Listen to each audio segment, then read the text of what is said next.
ang balita na ikay mawiwili. Mga nagbabagang kamao, mga buksi. So mga par, matapos nga po magbigay ng babala ang mga boxing experts sa kampo ng dating unified champion Errol Spence Jr. Napag-isipan daw nito mga idol ang kanyang binabalak na makipaglaban kaagad kay Terence Crawford sa rematch nitong taong kasalukuyan. Dahil sa nakita natin sa kanilang laban, mukhang kailangan daw talaga ni Spence na mahabang panahon para maging 100% preparado ito sa laban kay Crawford. May mga ilang fans pa nga ang nagsasabi mga idol na wag na lang daw tangkain ni Errol Spence na makipag-rematch kay Crawford. Baka mas matinding punishment pa sa unang laban nila ang kanyang sasapitin. Bagamat ayaw naman mga idol magpatinag o makinig ng kampo ni Spence sa ganitong kwento. Ayon lang naman kasi sa head trainer nito na si Derek James. Itutuloy daw nila ang bakbakan ng kanyang alaga kontra kay Terence Crawford nitong taong kasalukuyan. Kumpiyansa si James mga idol na magiging magandang ipapakita na galawan ni Spence. Lalo pa na sa mas mataas na division sila maglalaban. Buo pa rin mga idol ang kanilang paniniwala na makakabawi sila kay Crawford dahil malaking adjustment ang kanilang gagawin sa laban. Dagdag pa ni Derek James mga idol.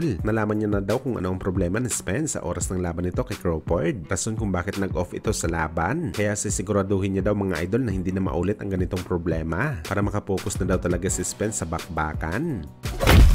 Samantalang huling boxer na nakatalo kay Manny Pacquiao na si Yordenis Ugas may laban na. Kung saan makakarap ni Ugas Boy mga idol sa kanyang pagbabalik bakbakan matapos muntik mabulag sa laban nito kay Errol Spence, ang Mexican-American fighter na si Mario Barrios. Ayon sa report ng BoxingScene.com, ang sagupaan ng tubong Cuba at Meksikano ay mangyayari sa undercard ni Canelo Alvarez at Charlo sa September 30. Paglalabanan nila mga idol ang WBC interim belt. Bali ito yung secondary world title belt ng WBC. Ibig sabihin pag binakante ni Terence Crawford ang kanyang mga titulo at umakyat na ng timbang sa 154 pounds. Automatic ang mananalo kay Barrios at Ugas ay maging full champion ng WBC title. Magandang laban to mga idol. Halos magkasing tangkad lang si Barrios at Ugas. Lamang lang talaga si Barrios sa edad kung saan halos isang dekada ang kanilang age gap. Pero gayon pa man magandang bakbakan pa rin na mangyayari. Kaya abangan natin to mga idol.